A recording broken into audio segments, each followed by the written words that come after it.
آج ہم خدا کے بندہ شوکت صاحب کو بپتسمہ دینے کے لیے اس جگہ پر آئے ہیں،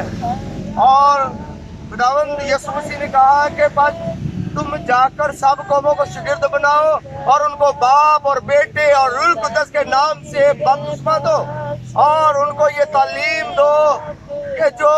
جن باتوں کا میں نے حکم دیا ہے تاکہ وہ ان پر عمل کرے، اور خدا یسوع مسیح نے کہا کہ میں ہمیشہ ان کے ساتھ ہوں۔ آج ہم بھائی شوکت کو خدا یسوع مسیح کے کہنے کے مطابق بپتسمہ دینے کے لیے آئے ہیں۔ جی بھائی شوکت، آپ خدا یسوع مسیح کو قبول کرتے ہیں، اپنے گناہوں کا اقرار کرتے ہیں،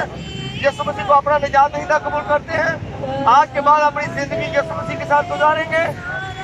آج ہم ایلڈر بابر صاحب اور پاسٹر نعمت ہم دونوں مل کر خدا کے بندہ